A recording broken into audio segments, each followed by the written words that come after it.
Apa kabar, brother? Ya, keren juga ya pertanyaan ini. Bagi perusahaan yang mengadakan rekrutmen di Indonesia, mereka PMA, legal entity. Legal entity-nya bahkan placement kantor tidak ada di Indonesia. Oke, tetapi di luar Indonesia.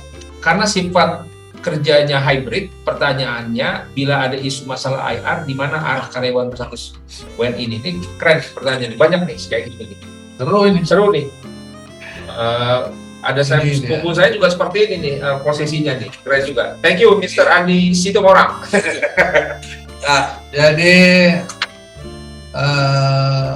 memang ini sebuah tantangan bagi hukum ketenagakerjaan di Indonesia. Ya. Bagi perusahaan yang mengadakan, dia perusahaan ini PMA, bahkan nggak punya kantor, nggak punya perwakilan di Indonesia. Bisnis IT ya, bidang IT. Terus mereka merekrut orang Indonesia di Indonesia. Betul. Sifat kerjanya hibrid. Hibrid apa ngibrid? Hibrid itu artinya apa sih? Kayak remote gitu ya? Iya. Bekerjanya remote ya. Dari mana, bosnya di mana? Online lah ya. Jadi nggak perlu hadir ke tempat kerja. Ya, di rumah bahkan. Di rumah ya kan. Nah pertanyaannya, kalau ada isu masalah IR, kemana lari? Misalnya di PH Spital, gitu ya. Ini yang menjadi isu utama. Makanya secara umum jawabnya adalah begini. Kalau ada isu, kemana menyelesaikannya? Kita harus kembali kepada perjanjian kerjanya dulu. Ya. Di dalam perjanjian kerjanya pasti ada klausa perselisihan. Atau penundukan hukumnya kemana. Ya. Maka berhati-hatilah bagi teman-teman yang diincar oleh perusahaan-perusahaan dari luar tapi tidak punya kantor perwakilan di Indonesia, direkrut secara pribadi, maksudnya si teman-teman inilah pribadi direkrut jadi karyawan perusahaan luar sana untuk bekerja di Indonesia. Ya, berhati-hatilah di sana pada saat membuat perjanjian kerja. Pastikan jelas dan tegas, terang benderang penundukan hukumnya. Betul. Kemudian pertanggungjawaban hukum para pihak. Perlu juga diantisipasi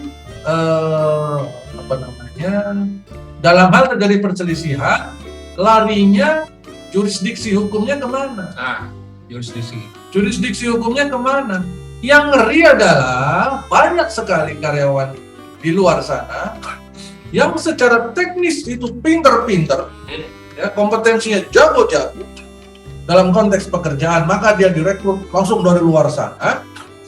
Tetapi pada saat bikin perjanjian, mereka hanya fokus kepada nilai saja. Aku terima gaji $10.000 dan jadi aku meremah tanda tangan. Kalau $1 berapa? 15.000. Hampir 16-15 sekian. Ya, ambillah 15.000. Kaliin 1.000 berapa itu? Ya kan? Ya, silakan hitung sendiri. Sudah buka kalkulatornya. Sudah bulan. Aku meremahkan tanda tangannya.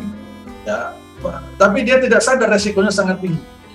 Begitu dia punya masalah IR seperti yang ditanyakan oleh Pak Andi ini, kemudian dia mau lari kemana? Lari ke Disnaker, misalkan. Ya. Sama Disnaker dibuka perjanjian kerjanya. Ternyata sana tertulis perjanjian ini tunduk kepada kewenangan pengadilan negeri di Amerika Serikat. Berangkatlah ke Amerika Serikat. Ya, modalnya habis. $1.000 itu habis. Jadi itu. Makanya hati-hati. Atau lebih ngeri lagi, perusahaannya adanya di Amerika, karyawan yang ngibrit tadi adanya di Indonesia. Terus dalam perjanjian ditulis, perjanjian ini tunduk pada hukum jurisdiksi pengadilan dan hukum di Afrika Utara. Ampus kan?